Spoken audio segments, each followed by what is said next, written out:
Хорор филм Стампедо мирис кој тера на спиење. Изгорени гласни жици, изгореници по телото.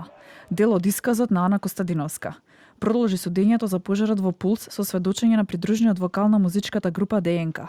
Костадиновска посочи дека ДНК е нејзиното второ семејство, Сара Пројковска сестра. На рефренот на песната "Што сака нека биде" се вклучија прскалките. Почувствував невообичаена топлина, инстинктивно погледнав нагоре. Забележав вратот кај бината, ги повикав дечките од прв ред, но видовме дека има катанец на вратата и истата е заклучена. Не свативме зошто е заклучена.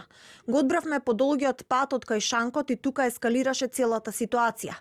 Се срушивме пред излезот, заклучивме дека не можеме да излеземе. Врз мене имаше луѓе, чувствувавме страшен мирис кој тераше на спиење. Личеше на хорор филм, не би можела да опишам.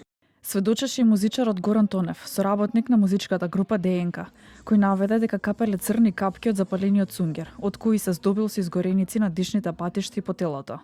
Мислев дека го губам својот живот. Пожарот се ширеше екстремно брзо. Од горе капеа црни капки. Имаше многу чад, не можев да дишам. Од капките имам повреди, но повеќе од топлината, поради повредите, се уште не можам да се извршувам својата функција како музичар. Родителите и денеска јавно побараа правда за нивните деца. Утре ова може да биде прашање на безбедност за секој дете во оваа држава. Нема да молчиме, нема да се откажеме. Не инсистираме вистината да излезе целосно на виделина и секој што придонел за оваа трагедија да понесе одговорност согласно законот.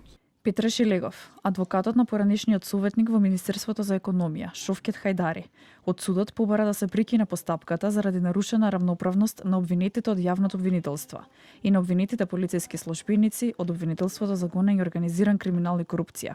Очигледно се двојните аршини што може во последниот период сериозно да ги видиме кои што ги применува јавното обвинителство при носење на јавно обвинителски одлуки. Нема да навлагам во она што е најактуелно во јавноста во претходните 2-3 дена.